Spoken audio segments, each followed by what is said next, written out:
In the summer of 2021, a dark cloud descended upon the small town of Nuneaton, England, as Megan Newborough disappeared just days shy of her 24th birthday. On an ordinary Friday night, she stepped out of her family home, seemingly to meet someone she trusted. This individual had confided in her, sharing their vulnerabilities, and in return, Megan had become their confidant. She offered comfort and support, but in doing so, she placed her trust in the wrong hands. Hey up, I'm Kevin, your guide through today's unsettling tale. As we dive into the case of Megan Newborough, the chilling details that emerged shook her community to its very core. This is not just a story of tragedy, but also of a resilient family forced to confront an unimaginable loss with remarkable composure. In a tight-knit family, where bonds run deep, the market town of Nuneaton stands as a testament to community spirit. Nestled east of Birmingham, it boasts a rich history that evolved from medieval roots into an industrial hub centered around coal mining. Today, its residents remain warm and welcoming, but the events of August 2021 would change everything. On that fateful evening, August 6, 2021, Megan, at just 23, left her family home around 7:30 p.m. She informed her mother, Elaine, that she was going out for a walk with someone. The simplicity of her words belied the gravity of the situation. She hadn't meticulously planned her outfit or applied makeup, suggesting a casual encounter with someone she felt at ease with. The familiarity of leaving for a few hours was a routine for Megan, and her father, Anthony, expected her home within a couple of hours. But as the clock inched towards 9:30 p.m., concern began to seep into their minds. Megan had not returned. As the hours passed, Elaine and Anthony exchanged messages with their daughter, sensing a growing unease. By noon the following day, their fears culminated in the decision to report Megan missing. They recounted her departure at 7:30 the night before, a brief statement that would unleash a frantic search. Leaving home for just a few hours was a routine for Megan Newborough. Her father, Anthony Newborough, expected her to return shortly after she left. But by 9:30 that evening, the silence was unsettling. Megan had not come back. As the night dragged on, Elaine and Anthony sent countless messages through various platforms, their concern growing with each unanswered ping. Something felt off. By noon the following day, the gravity of the situation compelled them to report Megan missing, revealing she had left home at 7:30 the previous evening. In a haunting memory, Elaine recalled the last conversation she had with her daughter, urging her to be safe, assuring her she would see her soon. Megan, affectionately known as Meg, was born on the hottest day of August in 1997, brimming with life and promise. As the middle child in a close-knit family, Meg had an older sister, Claire, and a younger brother, John. They all grew up together in their family home in Nuneaton, sharing a bond that only siblings understand. From a young age, Megan developed two great passions, dancing and animals. Her childhood was filled with pets, a parade of hamsters, rabbits, and eventually her beloved dog, Frank. The friends she cherished were those from preschool, a lifelong connection that shaped her formative years.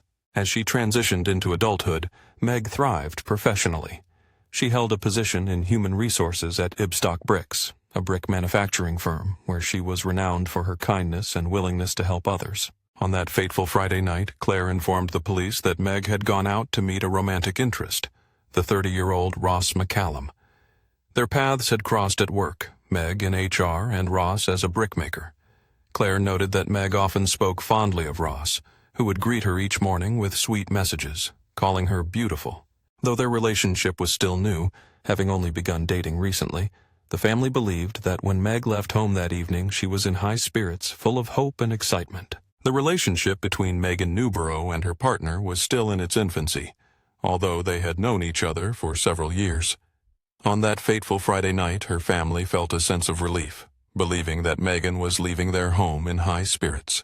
In a breakthrough moment, Warwickshire police successfully traced Megan Newborough's vehicle, a white Citroën C3.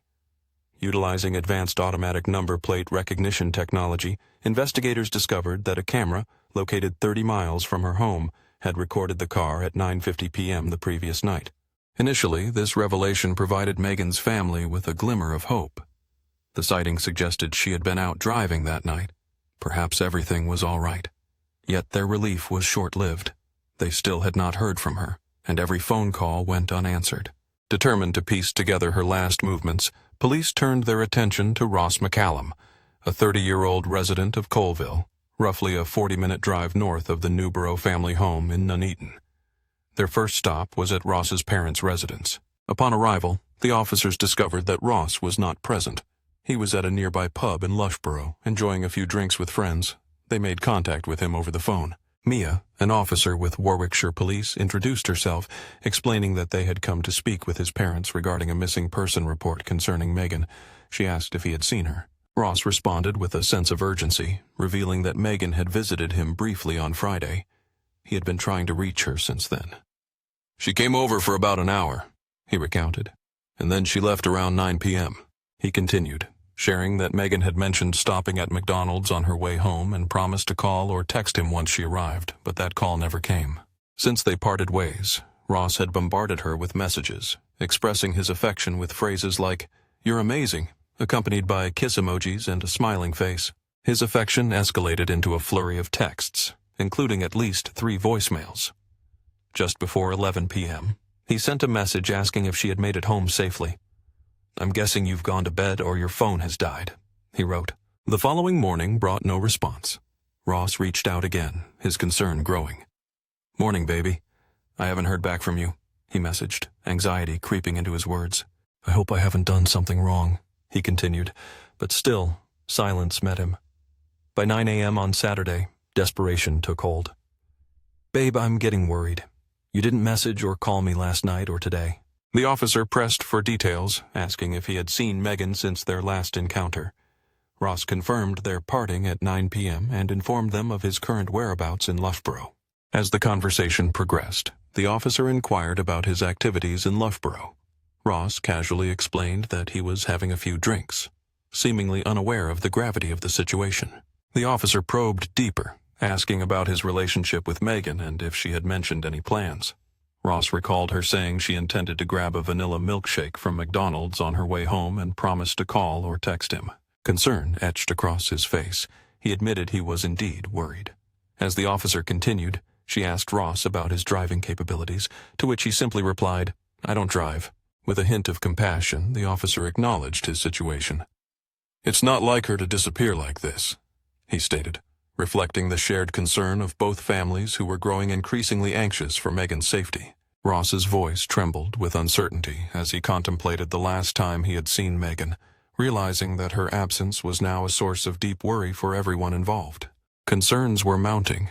It was unlike her to disappear without a word, and the family was frantic with worry. They could feel the weight of the unknown pressing down on them. As Ross McCallum roamed free, the Warwickshire Police began an unsettling examination of the house in Colville. Their findings sent alarm bells ringing. In the living room, evidence of chaos was unmistakable. Items lay scattered, and a wet stain marked the floor, hastily cleaned. Ross had claimed he spilled coffee, but the officers harbored growing doubts. In the dimly lit hallway, dark smears clung to the skirting boards. The police's instincts screamed, could this be blood? Had Megan been attacked in the living room, dragged through the house, and out the door? The signs ominously suggested something far more sinister than a mere coffee accident. In light of the suspected crime scene, Warwickshire Police acted swiftly. If there was even a chance that Megan still drew breath, they had to find her without delay. They swiftly tracked down Ross McCallum and placed him under arrest on suspicion of kidnapping. "At this moment in time, we have reason to suspect your involvement in the disappearance of Megan Newborough," an officer stated, as the gravity of the situation hung heavily in the air. "I'm arresting you on suspicion of kidnap," he continued, laying out the chilling reality of Ross's situation. "You do not have to say anything. However, anything you do say may be used as evidence." The officer proceeded to secure Ross in handcuffs, his voice steady yet foreboding. "Can I get some socks on you?" Ross inquired nervously. "You can," the officer replied, "but first I'll need to put these on." As Ross was cuffed, he was pressed about Megan's whereabouts, and his whispered response sent shockwaves through the air. In an unexpected twist, as Ross McCallum was placed in handcuffs, he was questioned about Megan. His hushed response sent shockwaves through the officers present. When asked about his connection to Megan and her whereabouts, Ross revealed, "It's near Loughborough." The officers pressed him for more detail, demanding to know exactly where. He repeated, "It's on Charlie Road." The urgency in the officers' voices escalated as they sought clarity. Charlie Road? Whereabouts? They needed answers, but Ross's vague responses only deepened the tension. The grim inquiry continued. "Is she alive?" the officer asked, the air thick with dread. Ross's chilling words confirmed their worst fears. No. The police knew they needed to act quickly. Police Constable Thomas Wright, a dog handler with Warwickshire Police, was assigned to search Charlie Road in Colville. It was well after midnight when he arrived, accompanied by Leicestershire officers and a helicopter scanning the terrain with its spotlight. As they scoured the area, about 100 yards from the police cruiser, they spotted a small section of grass that appeared to have been disturbed, nestled between the road and an old stone wall overgrown with foliage. The scene was set for a discovery that would change everything. Thomas gazed into the dense undergrowth, his flashlight cutting through the thick vegetation. The bracken and brambles, disturbed and out of place, hinted at something sinister. As he illuminated the area, his heart raced at the sight of what appeared to be black trousers. "Hey, up! Hey, up!" he called out, a sense of urgency creeping into his voice. The investigation took a grim turn when officers located Megan Newborough precisely where Ross McCallum had indicated. She lay off a lay-by on Charlie Road, a spot not far from the village of Woodhouse Eaves near Loughborough. The discovery was chilling. She was partially clothed, and the signs of violence were unmistakable. Her throat had been cut. "Just down inside, see a lot of blood. Looks like she has a lot of blood," one officer noted, the gravity of the situation weighing heavily on them. The post-mortem examination revealed the horrifying truth. Megan had suffered 14 wounds to her neck, yet the cause of her death was strangulation. The gashes found on her neck had occurred post-mortem, a chilling detail that added to the brutality of the crime. Megan had been just 4 days shy of her 24th birthday when her life was violently cut short. Police discovered her car around 2:00 a.m. on Sunday, a haunting reminder of her last moments. The post-mortem examination revealed a tragic truth. Megan had suffered 14 wounds to her neck. However, the cause of her death was determined to be strangulation. The wounds inflicted upon her neck were found to be post-mortem. As investigators dug deeper, they learned that Megan was just 4 days shy of her 24th birthday. On that tragic Sunday, police discovered her abandoned car around 2:00 a.m. Blood matching Megan Newborough's was discovered on the passenger side of the vehicle, alongside traces on the exterior. A glove, tested for DNA, revealed both her and Ross McCallum's genetic material. It became evident that Ross, despite lacking a driver's license, had used Megan's Citroen to transport her body to a secluded country lane where he attempted to dispose of crucial evidence. Megan's cell phone was eventually found, concealed within the thick undergrowth. The phone was located off Hermitage Road, near the village of Whitwick, roughly a mile from Ross McCallum's home in Colville. This area lay along the path to where Megan's body would later be discovered. In the month leading up to her tragic death, Megan exchanged over 3,500 messages with Ross McCallum. Within these messages, Ross revealed his many insecurities, including his struggles with impotence, which he attributed to medication prescribed for ADHD. Nevertheless, as the young couple communicated, their conversations took on a more intimate and sexual tone, with Ross's language growing increasingly aggressive over time. They had met with the intention of being intimate at least once in the weeks prior to Megan's death. During one of their encounters, they took a walk together, but subsequent messages indicated that the meeting had not unfolded as Ross had hoped. Nothing physical had transpired. Their next planned meeting was set to occur at the house in Colville. GPS data from Megan's phone played a vital role in constructing a timeline of events. Investigators noted that her phone arrived at its location at 9:04 p.m. Ross had neglected to turn off the device before discarding it from the car, tossing it into a hedge located by a public footpath off Charlie Road. However, Ross made another critical error during his attempts to conceal the murder. Megan and Ross had taken a walk together, an innocent outing that spiraled into a nightmarish reality. Messages exchanged afterward hinted that the evening had not unfolded as Ross had envisioned, and nothing physical had transpired. Their next planned meeting was set at a house in Colville, an arrangement that would prove disastrous. GPS data from Megan's phone became a crucial piece in unraveling the timeline of that fateful night. Investigators traced her device's arrival at a location at precisely 9:04 p.m. In a desperate attempt to conceal his actions, Ross had failed to deactivate her phone before discarding it from his car into a hedge adjacent to a public footpath on Charlie Road. He made another stop during this chaotic escape. Another critical misstep unfolded, captured on CCTV. At 9:51 p.m., Ross was seen on the grounds of the Loughborough College Fitness Center, where he pulled over and disposed of key evidence. The camera footage revealed him methodically discarding various items belonging to him and some of Megan's clothing into bins. He even changed his clothes, tossing the original garments and the towel he used to clean up the blood into a nearby bin. In a calculated and chilling display, Ross McCallum was seen methodically disposing of various items, including some of Megan's clothing, into 2 bins. He had also changed his clothes, placing the garments he wore during the crime into one of the bins, along with the towel and linen he had used to clean up the blood. It was presumed that he had utilized the towel and linen to transport Megan's lifeless body to his car. Among the items retrieved from the bins, investigators found Megan's glasses, which were disturbingly bent back, suggesting they had been crushed in a fit of rage. After discarding her car, Ross ordered a taxi to return home. He arrived at his residence around 10:45 p.m. The most chilling aspect of his attempted cover-up emerged when investigators scrutinized Ross's cell phone activity during that critical time frame. Their findings unveiled a twisted narrative. Even as he took steps to leave Megan on the side of the road, he sent her affectionate messages. Authorities believed that within just 40 minutes of her arrival at his home, which was shortly after 8 o'clock p.m., he had strangled her. In a fit of desperation, he found a knife in the kitchen and viciously cut her throat, seemingly to ensure her death. Despite his brutal actions, he still found the time to send the first message to Megan's phone. Moments after leaving with her body in the car, Ross lifted Megan over a 4-foot ancient wall into a dense thicket tangled with overgrown brambles. As he did so, he messaged her, stating, "You are effing amazing." This was quickly followed by a seemingly innocent inquiry. "Did you get home okay, baby?" Back at his residence just after 11 o'clock p.m., Ross's Google searches revealed a haunting query: how to tell a girl you love her. A stark contrast to the horrific actions he had just committed. At 7 o'clock on the evening of August 6th, a voicemail left for Megan echoed with unease. Ross McCallum's voice broke the silence, expressing his worry. He had not heard back from her and admitted his concern, reflecting on their enjoyable time together earlier that day. His casual tone masked the growing tension that loomed over their relationship.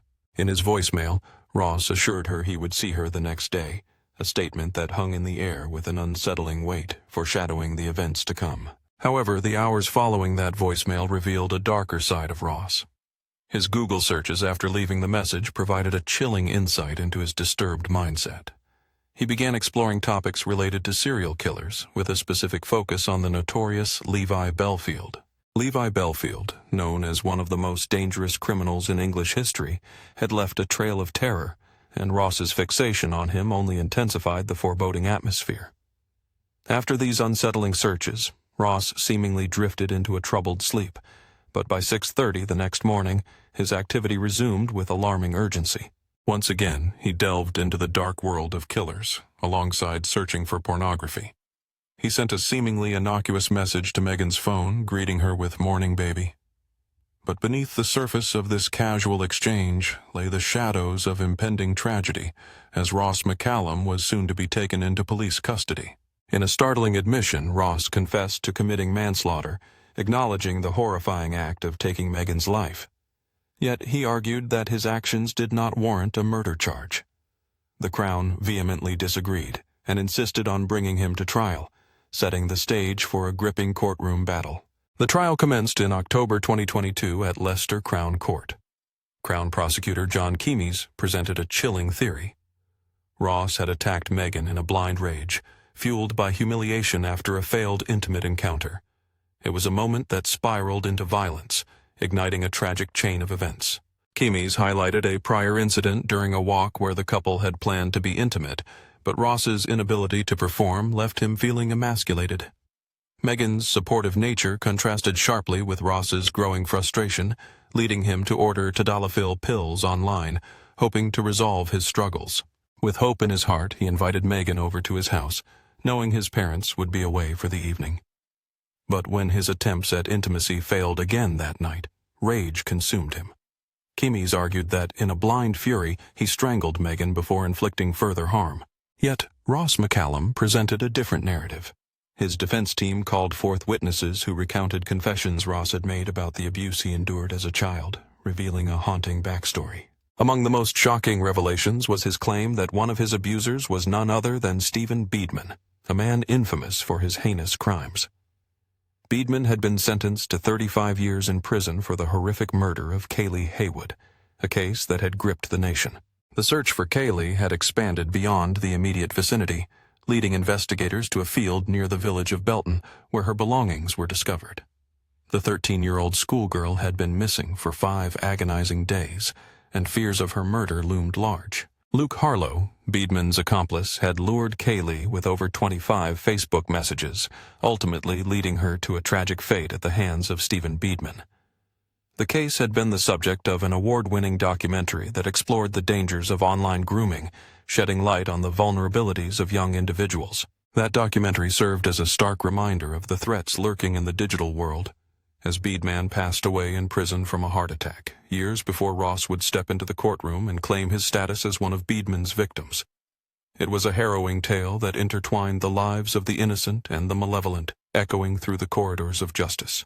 This documentary delved into the pervasive threat of online grooming that preys upon vulnerable youths. Years before Ross took the stand to identify himself as one of the victims of Stephen Beedman's abuse, Beedman had already met his fate, dying in prison from a heart attack. The chilling echoes of past horrors resonated through the tragic unfolding of events. In a chilling confession, Ross McCallum recounted the harrowing night Megan Newborough visited him. He claimed that he lost control and attacked her after she attempted to touch him intimately. The encounter triggered a severe episode of post-traumatic stress disorder, a consequence of his past traumas. Ross struggled with the haunting memories of Stephen Beedman, the man who had once inflicted pain upon him. He testified that when triggered by the past, he felt an overpowering urge to strangle Megan. In a display of apparent remorse, he revealed that Megan had been one of his few confidants, someone who had offered him solace amidst his turmoil. He told the jury that Megan was the first person he felt comfortable confiding in. She offered him hugs and never judged him, creating a bond that he now described as precious. In a moment of despair, he claimed, "I did back off." But as she held him closer and softly urged him to, "Come here," he felt compelled to move forward. He insisted that he wasn't angry with her, noting that she had never done anything to provoke him. After a grueling 6-week trial, the jury reached a verdict in under 90 minutes, convicting Ross McCallum of Megan's murder. The weight of the verdict hung heavy in the courtroom as Megan's devastated family wept tears of relief. Judge Philip Head QC delivered the sentence, condemning Ross to life in prison with a minimum of 23 years before he could even be considered for release. Megan's family, shattered yet resolute, faced the grim reality of their loss. They knew they had to navigate their lives without her, a painful journey made even more difficult by the lies spun by someone she had trusted. As Anthony Newborough, Megan's father, expressed, "We're the ones now serving the life sentence. No amount of time in prison can bring Megan back." He reflected on their family's close-knit bond, one that Megan had been the glue of.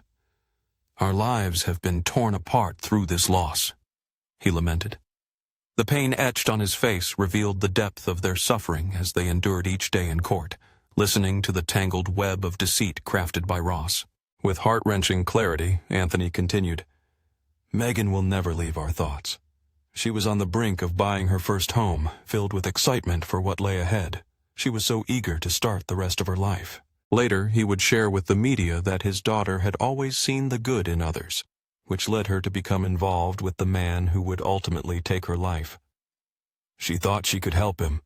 Megan lost her life trying to help somebody," he mourned.